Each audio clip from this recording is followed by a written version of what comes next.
Hello guys! Welcome to my channel. So for today's video, ang ituturo ko sa inyong kanta ay ang kantang Gusto by Sakta Budlo featuring Al James, okay? Pero bago natin simulan ng ating video tutorial, kung bago ka lang po sa aking channel, huwag kalimutan mag-subscribe and hit the notification down below para updated ka sa mga bagong video na i-upload natin, okay? So tara, simulan na natin guys. So sa intro at verse, ang mga chords natin ay ito. So E flat major 7. So E flat major 7 guys, ganito. Okay, so bale 1, 2, 3, 4. So ito fret, sa 6 fret siya guys. Okay, so first fret, second fret, third fret, fourth fret. Okay, and so on. First string, second string, third string, fourth string, fifth, and sixth string. Okay. So, bale, 1, 2, 3, 4, 5, 6. So, ayan, 6 fret. So, pwesto nyo yung index nyo dito sa 5th string. And then, yung middle finger mo dito sa 3rd string. Ring finger mo dito sa 4th string. Pinky mo dito sa 2nd string. Okay. So, ayan yung ating E flat major 7. And then, sunod is yung D minor 7. So, D minor 7 guys, nandito tayo sa 5th string. Okay, so 5th fret, sorry. 1st, 2nd, 3rd, 4th, 5th fret. Ayan. Tapos, itong index mo nandito sa 5th string. Middle finger mo nandito sa 2nd string. Ring finger mo na sa 4th string. Ngayon, pag inusod mo yan dito, so ito yung D minor 7, diba? Pag inusod mo yan dito, ito na yung C minor 7. Ganyan na ganyan din, parang inusod mo lang siya sa 3rd fret. C minor 7 na yan. At pag inusod mo siya pa ganon dito, E flat minor 7 na yan. So 6th fret. Okay, sa 6th fret. So parang ganun lang din siya, parang kamukha lang din siya nito. Inusod mo lang siya dito sa 6th fret. At ang tawag na dyan is E flat minor 7. Okay? So, yun yung mga chords na gagamitin natin for the intro and verse. So, sa intro, 1 time mo lang siyang gagawin. Sa verse, 2 times mo siyang gagawin. Okay? So, ganito siya bali guys, sample. Yan, diba? Ang strumming pattern natin is down, up, down, down, up, down, down, lipat. Down, up, down, down, up, down, down, lipat. Down, up, down, down, up, down, down, lipat.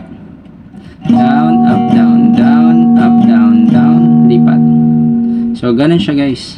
Sa buong kanta na yung strumming pattern na yan. Okay? So, tara. So, 1 time sa intro.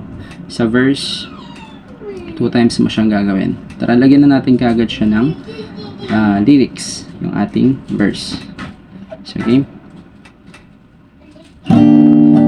Ako'y natutulala, araw-araw nakikita, hindi alam ako'y nakamasid, di mo lang ako pinapansin.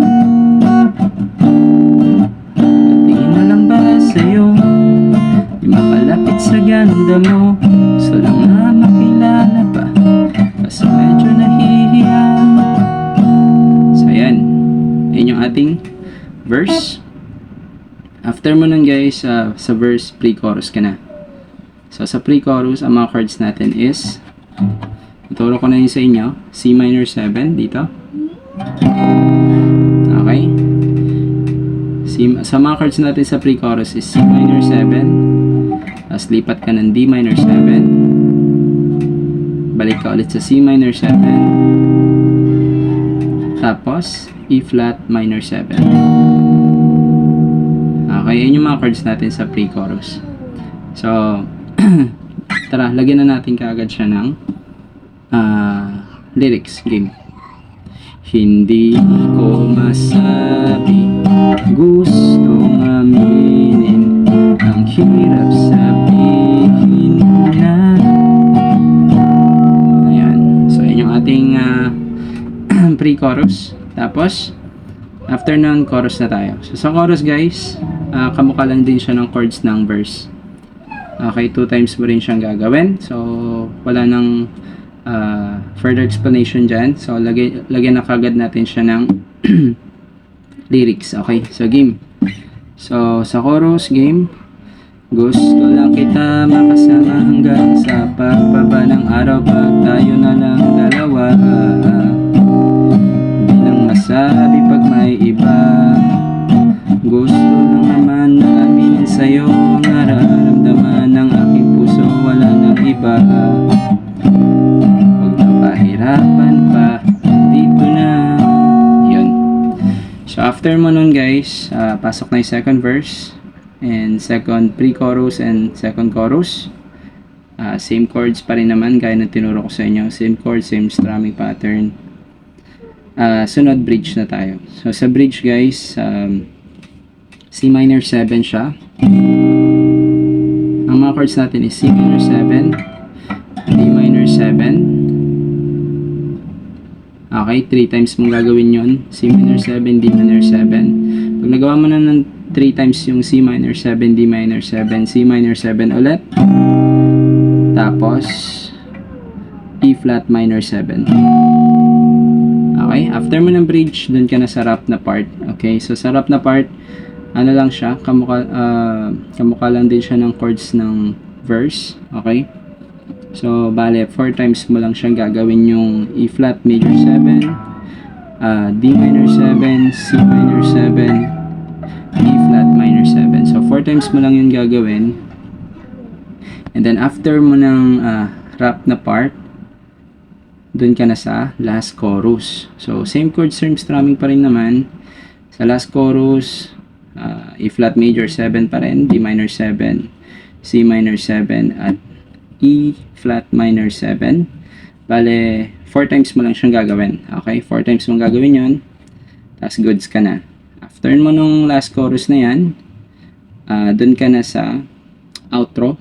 So sa outro, ganun din naman, 1 time mo nga lang gagawin yung E flat minor major 7, D minor 7, C minor 7, at E flat minor 7. So, pag samasamahin nyo lang yung mga tinuro ko sa inyo guys, and yun na yun. Okay?